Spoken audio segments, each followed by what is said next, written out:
देखो बेटा, इस फिगर को ध्यान से देखो। इसमें कह रहे हैं कि साहब ये जो आपको गोला दिखाई दे रहा है, जो पार्टिकल दिखाई दे रहा है, वो क्लॉकवाइज एक यूनिफॉर्म वेलोसिटी v से मूव कर रहा है, इस सर्किल का चक्कर लगा रहा है। और जो रेडियस है वो भी आपको 2.5 मीटर दे रखा है।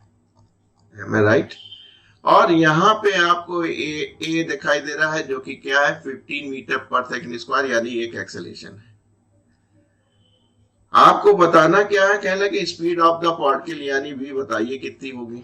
आपने कहा हमको मालूम है, इसको मासूम है, ये जो आप एक्सेलेरेशन बना रहे हैं वो वेक्टर क्वांटिटी है। अगर उसका ये वाला कंपोनेंट ले लें तो आप बड़े आराम से कह सकते हैं ये क्या हो जाएगा, a cos 30 डिग्री, यानी a cos 30 degree, cos 30 degree ये आपकी क्या हो गई, सेंटीपिटल एक्सेलेरेशन हो गई टूवर्ड्स ऑलवेज सेंटर।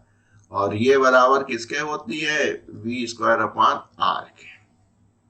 बस काम बन गया भाई साहब। आप नीट में 2016 में सेलेक्ट हो जाते, a की वैल्यू आप रखते 15, cos 30 की √3/2, v स्क्वायर निकालना था, रेडियस 2.5 था, इसलिए आपने कहा सर 15 इंटू 2.5 √3/2। ओ, एक काम करते हैं, पास पहुंचने की कोशिश करते हैं, इसको यहाँ 10 कर लेते हैं, ये हो जाएगी 5, ये हो जाएगी 2, तो ये हो गया 15 पंजे 75, 1.732।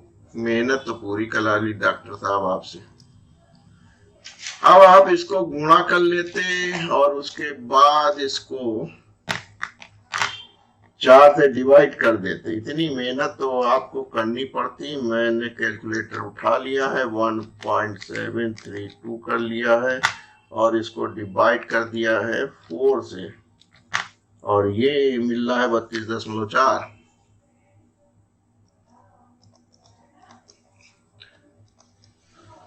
अगर हमें b निकालना है तो हम कहेंगे भाई साहब हमको इंटरवल निकालना, उसमें समय ना बर्बाद कीजिएगा। अगर ये 36 होता तो 6 था, 25 होता तो 5 था, यानी ये 5 से 6 के बीच का होगा। उत्तर में देखो 5 से 6 बीच में कौन है, 5.7। तो आप कह सकते हैं कि सर इस पार्टिकल की वेलोसिटी 5.7 मीटर पर सेकेंड होगी।